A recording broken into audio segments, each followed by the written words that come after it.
Olá, amigos. Meu nome é Sônia, eu faço parte do NEP Gesiel de Vinhedo.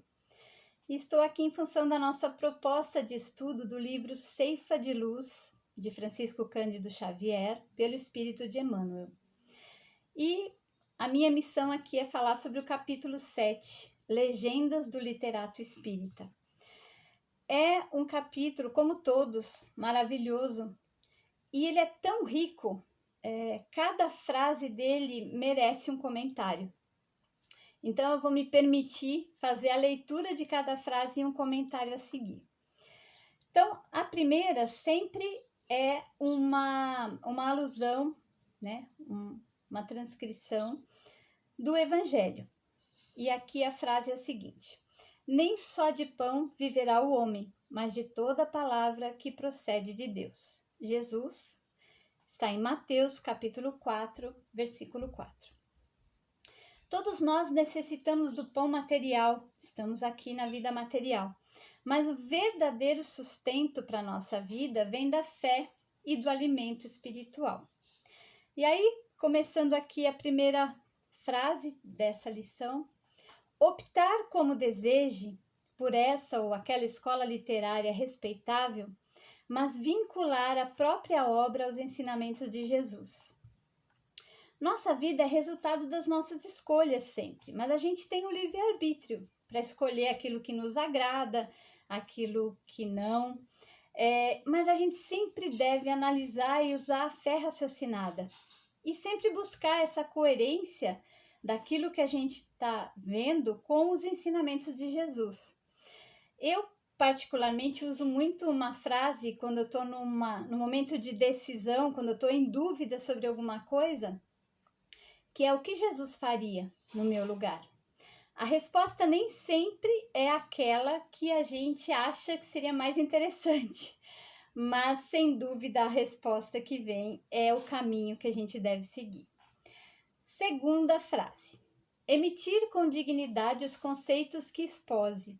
No entanto, afeiçoar-se quanto possível ao hábito da prece, buscando a inspiração nos planos superiores. Então, nós sempre temos o direito de ter as nossas opiniões, mas sempre temos que respeitar as opiniões diferentes das nossas. E a prece nos coloca sempre em sintonia com os benfeitores espirituais, ela nos inspira, nos fortalece e nos ajuda muito no momento de superação de obstáculos. Então, nós devemos sempre elevar as nossas vibrações e a nossa sintonia, e a melhor forma de fazer isso é sempre pela prece. Outra lição: exaltar o ideal, integrando-se, porém, com a realidade. Então, nós estamos aqui na vida material, temos que viver a realidade material, mas sempre sustentados pelos valores ensinados por Jesus. A vida material não pode prevalecer ante as verdades espirituais. Jesus já dizia: buscai primeiro o reino de Deus e a sua justiça, e tudo mais vos será acrescentado. Outra lição: cultivar os primores do estilo, considerando em todo o tempo a responsabilidade da palavra. Devemos ser impecáveis com a nossa palavra. O que significa isso? Jesus já dizia: seja o vosso sim, sim, e o vosso não, não. Ou seja, verdadeiros e transparentes. E devemos sempre nos preocupar com o impacto que as nossas palavras e atitudes geram nas pessoas que convivem conosco e com o ambiente onde a gente está. Outra lição: enunciar o que pense, entretanto abster-se de segregação nos pontos de vista pessoais, em detrimento da verdade. Então, novamente, cada um tem um ponto de vista que deve ser respeitado. E respeitar não é concordar. Eu não preciso usar na minha vida uma opinião diferente da minha que eu respeito. Cada pessoa tem o direito de ter o seu ponto de vista, a sua verdade. Mas isso não quer dizer que eu tenho que trazer para a minha vida. E aí vem aquela outra frase que eu uso muito: é mais importante ter razão ou ser feliz? A gente muitas vezes briga por orgulho, por vaidade, a gente quer vencer a discussão, quer que o nosso ponto de vista prevaleça, mas às vezes por conta disso ocorre uma desavença tão grande que as pessoas se separam. E aí eu posso estar feliz por ter vencido a discussão, entre aspas. Mas será que eu vou estar feliz com a distância de alguém que eu gosto muito e que se afastou por uma discussão sem tanta importância?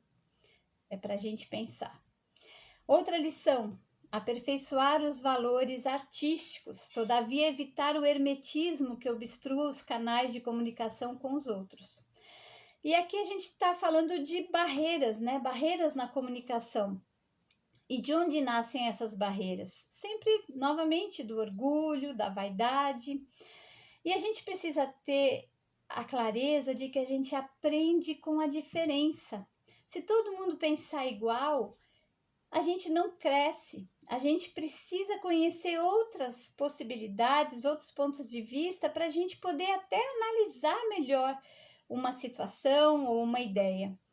Então, é muito importante que a gente aceite o diferente para ampliar os nossos horizontes. Outra lição: entesourar os recursos da inteligência, mas reconhecer que a cultura intelectual só por si nem sempre é fundamento absoluto na obra da sublimação do espírito. E aí Emmanuel nos diz que 2 asas nos conduzirão o espírito humano à presença de Deus. Uma chama-se sabedoria, que é o adiantamento intelectual, e a outra o amor, que é a bondade, a fraternidade, a caridade, a elevação moral. E aí é importante que a gente tenha clareza da diferença entre conhecimento e sabedoria. Conhecimento é quando eu tenho uma informação e eu consigo analisar essa informação e encontrar uma utilização prática para ela.